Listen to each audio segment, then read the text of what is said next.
Olá, meus amigos, minhas amigas, sejam bem-vindos ao nosso IGCast, o podcast da Abralimp.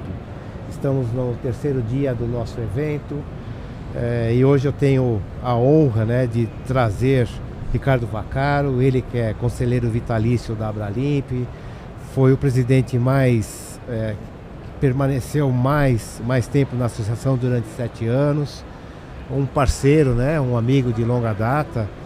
Ricardo, obrigado por você ter vindo. Prazer, Ernesto, eu que agradeço o convite, é uma Legal. honra estar aqui com você.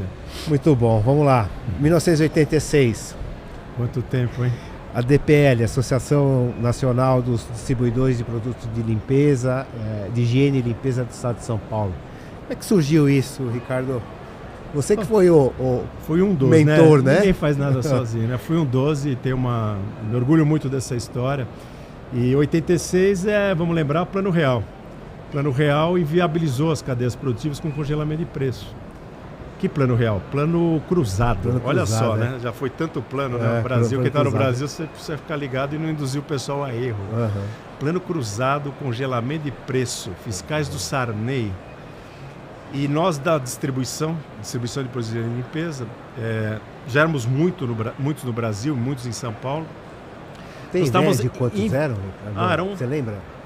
Eu vou te dar esses números, mas eram pelo mais de 400 do estado de São Paulo que ficaram inviabilizados com o congelamento de preço. Fomos na Sunab ver se a gente conseguia, porque congelaram pelo preço do supermercado. Uhum. E o negócio desapareceu do dia para a noite. Então, nós começamos a procurar uns aos outros, falar, bom, e agora? E fomos nos juntando para ter uma pauta para reivindicar a viabilidade desse segmento de maneira independente, não existia nada. Os empresários não se conversavam, não nós se conhecíamos. A gente falava, um amigo que falava com o outro, na primeira reunião apareceram dezenas. Fizemos uma reunião com meia dúzia que se conheciam, na segunda tinham dezenas e passou da centena. Feito isso, o plano desmoronando a gente viu que o plano foi, mas esse movimento fica. E aí em novembro de 86 a gente já estava maduro o suficiente para fundar uma entidade que nos representasse, não só para falar de congelamento de preço, mas o poder público é muito poderoso, clientes, fornecedores, a gente precisava de uma interlocução institucional. Uhum. E nos juntamos, e na primeira ata de fundação da DPL, 80 signatários fundaram, 200 participaram do movimento, mas 80 assinaram e ficaram membros da DPL na primeira ata de fundação. No livro da Abralimp, a história da Abralimp, está lá a ata, né? Então foi uma história muito bonita. O Clube Paineiras do Morumbi foi a reunião que fundou em que novembro legal. de 86. Virada de chave. Primeira IGExpo ou IGCOM na época, 89. Então, essa é uma história curiosa também. Como nós éramos muito pequenos e não sabíamos muito. A gente sabia que ia ter uma feira e sabia que ia ter um congresso, conferência e tal. E olha a coincidência, a palavra convenção, conferência e congresso, todas começam da mesma forma. Uau. Então a gente batizou de IGCOM, que na verdade era uma convenção. Que a gente já sabia que de convenção ia virar congresso e conferência. Então o primeiro IGCOM foi feito em 89, foi maravilhoso. E a feira dos patrocinadores que tinham direito a expor os seus produtos, eram meia dúzia ou 8 no primeiro evento, nasceu a IGExpo, que a gente está vendo hoje, desses anos todos depois, que alegria ver o tamanho, a importância, o afluxo de gente, da cadeia produtiva como um todo. Então ver essa história do começo até hoje me enche de orgulho, é muito bonito ver isso. A DPL e a Abralimp em 1995, por que virou houve essa mudança? Virou porque tinha que virar mesmo, viu, Ernesto? Você sabe, eu particularmente tenho um conceito que é muito caro para mim, para a nossa empresa RL, para a Alia hoje, que é a nossa rede, que é o conceito da interdependência. Não existe, ninguém é independente. Imagina um distribuidor que não produz nada, ele distribui, agrega valor, obviamente, e vende para um consumidor final. Muitas vezes, cujo fabricante é muito maior e o consumidor é muito maior. Nesse conceito de interdependência, a gente está vendo o que está acontecendo com as cadeias produtivas hoje, disruptivas, problema de abastecimento e tal. Mas na época a gente percebia que só fazia sentido, o setor só iria evoluir se ele conjugasse toda a cadeia produtiva, toda a cadeia de valor da limpeza. E começasse nos fabricantes de matéria-prima, nos transformadores, fabricantes, nos distribuidores, prestadores de serviço e clientes. E aí a gente montou uma comissão de apoio ao desenvolvimento do setor, que foi o embrião da Abralimp, na verdade, onde a gente colocava todos todos os representantes da cadeia e discutir os problemas da cadeia, não dos distribuidores, que eram problemas de todos. Isso ficou maior que a própria DPL e, na verdade, esse movimento culminou em transformar a DPL na Abralimp do jeito que você conhece hoje. E ela nasceu também, acho que um comentário rápido, é que ela já tinha uma modernidade no sistema de governança, que eu tenho muito orgulho disso também. Ela sofreu pequenas transformações, Sim. mas para que funcionasse, a gente botou representante de todos, elege cada membro da cadeia, cada parte da cadeia produtiva elege um representante, há uma rotatividade. São as câmaras setoriais hoje. Hoje são as câmaras setoriais. E tem poder político, e tem voz. Isso faz a grandeza da governança de um segmento complexo, como são todas as cadeias produtivas, quando você as vê de uma maneira mais ampla. Mais ampla, né? A IGExpo esse ano vem com a proposta de sustentabilidade. Como é que você vê esse assunto dentro da feira e para o mercado de uma forma geral? Eu vejo, é muito emblemático que a IGExpo venha com Carbono Zero, um evento neutro, e espero que sensibilize todos que estão aqui, porque a relação do segmento com higiene e limpeza, no nosso setor, né, de higiene e limpeza profissional, com a questão ambiental, por exemplo, é 1 para 1. O que a gente faz? Remove sujeira e descarta. O que é a sujeira se não poluição? Então a maneira como você recolhe, a maneira como você fecha isso, como você descarta, você tem impactos assim, diretos. Você não precisa imaginar o seu impacto, porque você compra um computador e fala, qual é o meu impacto? Mas quando você faz higiene e limpeza, é direto. Sim. Então, essa relevância do tema para o setor, eu espero que com essa coisa promocional do evento neutro, sensibilize todos, porque nós estamos com a tal da agenda ASG agora. Eu ia te perguntar sobre isso. Agora que está batendo na porta das empresas todas do mundo inteiro, frente ao grande desafio que é a questão ambiental, a subida da temperatura, subir 2 graus. A gente está vendo ontem tufão em Santa Catarina. Isso não existia. Você pode acreditar se é efeito do homem ou não, é irrelevante, mas é efeito do aquecimento global. Sim. Quer dizer, não é nada irrelevante, mas se você acredita ou não, o efeito está aí. Então, juntarmos todos, os cidadãos quando consomem, as empresas no seu impacto, né, em relação ao tema da sustentabilidade.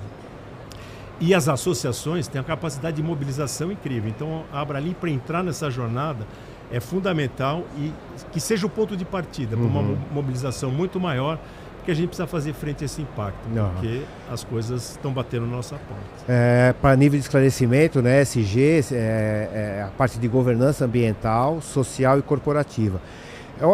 Hoje é uma abordagem, né, para avaliar até que ponto a corporação trabalha em prol de objetivos sociais. É um pouco mais que isso, viu, Ernesto?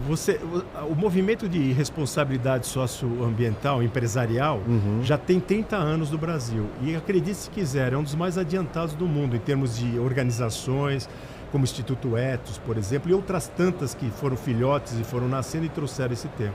Então, eles ajudam as empresas a se engajarem, porque a empresa tem impacto em tudo que produz, e ela tem uma influência na economia gigantesca.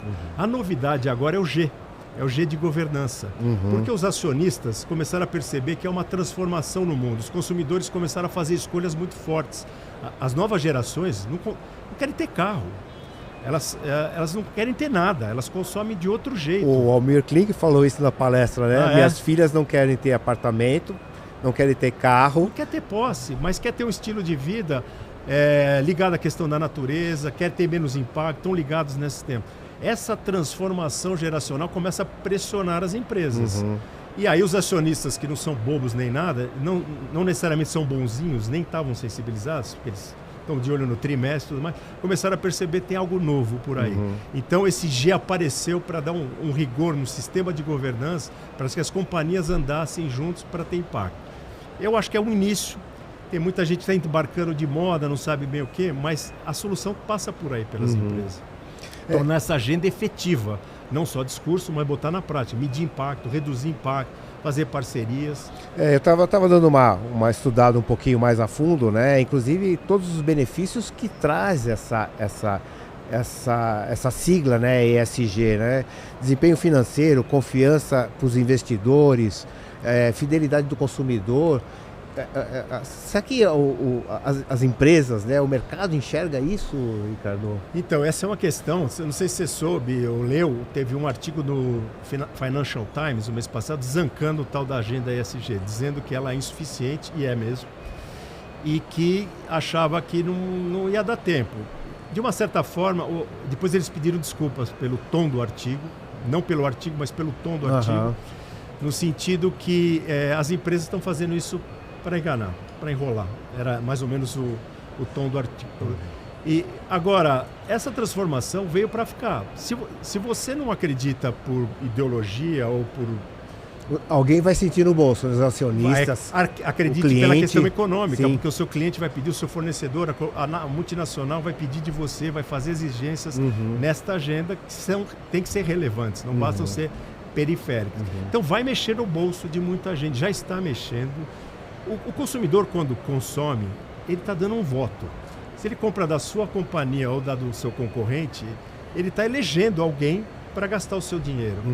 E o que é a diferença agora? É que agora ele não olha só para a qualidade intrínseca, qualidade e preço.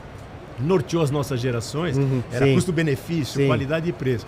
Ele olha, ok, qualidade, preço, básico. Que mais? Vamos falar que mais? Como é que você trata seus empregados? Como é que você trata seus clientes? Qual é a diversidade dentro da sua empresa? E aí entra o tal da governança para articular todos esses movimentos e isso tem resultado econômico, né? Um exemplo disso clássico, né? Eu acho que a empresa que a gente pode citar que é ícone é a Natura. Quem primeiro entrou radicalmente nessa agenda 30 anos atrás, 40 anos atrás, e hoje virou uma multinacional global e ancorado sempre no diferencial da sustentabilidade, que é algo extraordinário. Então, mexe no bolso, mexe na economia, e tem vários estudos e estatísticas dizendo que empresas que cuidam da agenda da sustentabilidade têm desempenhos superiores a longo prazo, não no trimestre. Sem dúvida, isso é importante. São vários itens, né, que ele coloca como benefício. Isso é realmente real, né? Não é real, mais... Não é fantasia, não. Fantasia. Você participou desde o começo aí da IG Expo, tá certo? Nós já falamos sobre isso.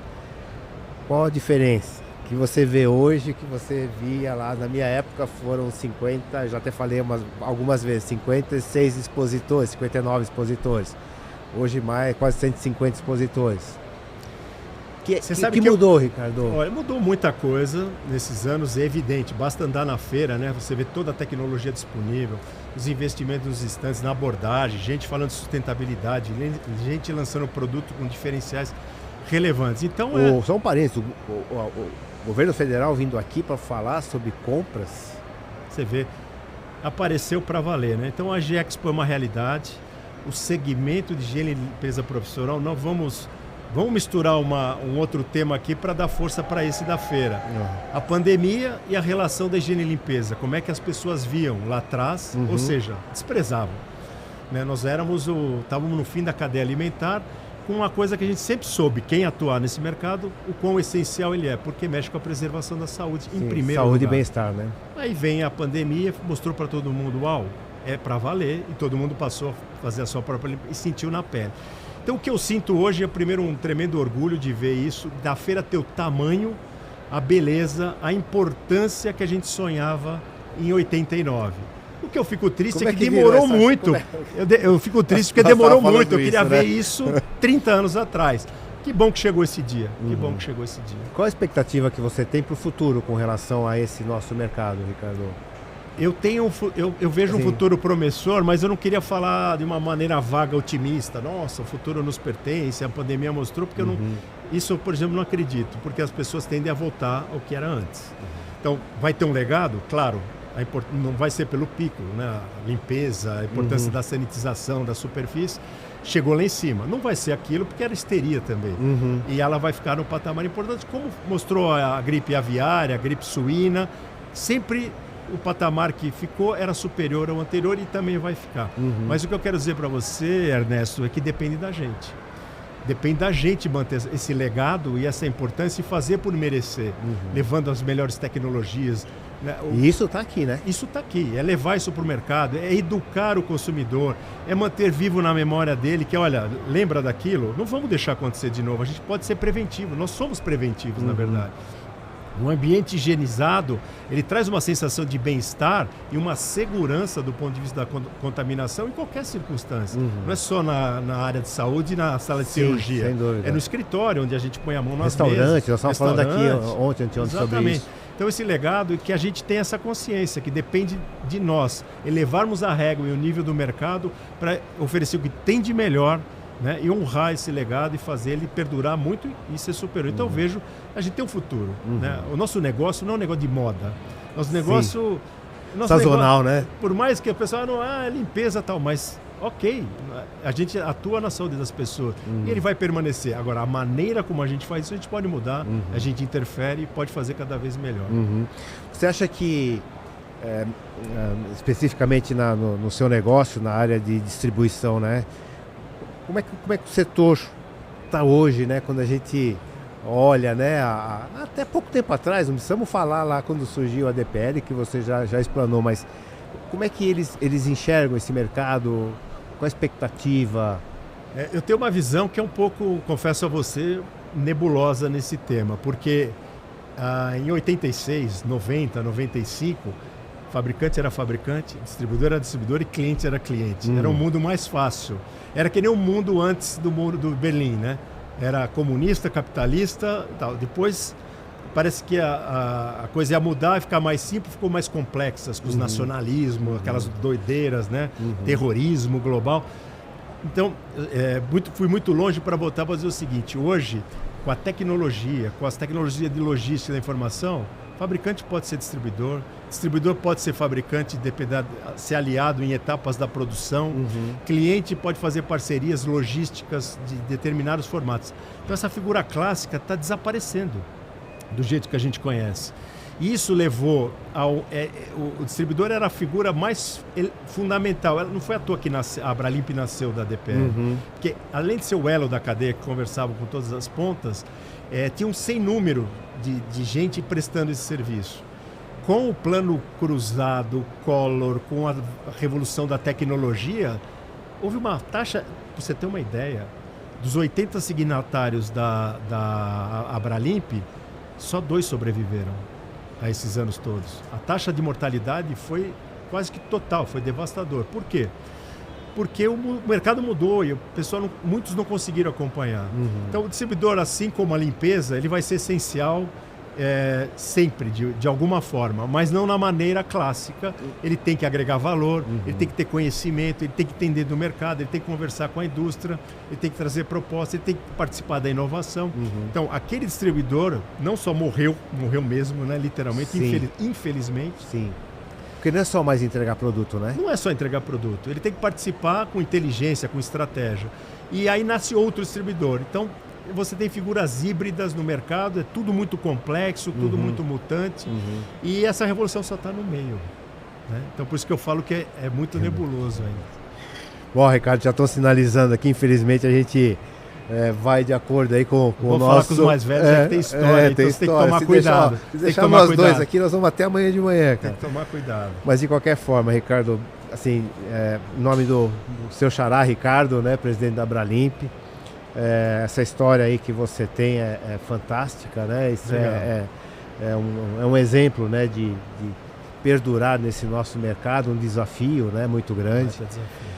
Agradeço imensamente, prazer em revê-lo, né? Fazia tempo que a gente não conversava. É uma honra para mim participar e num momento tão especial. Agradeço o convite, é sempre bom estar aqui e é sempre bom resgatar essa história. Não, com certeza. Vou te convidar para fazer mais alguns aí podcast, tá certo? Obrigado, valeu. Pessoal, obrigado. Até a próxima. Obrigado.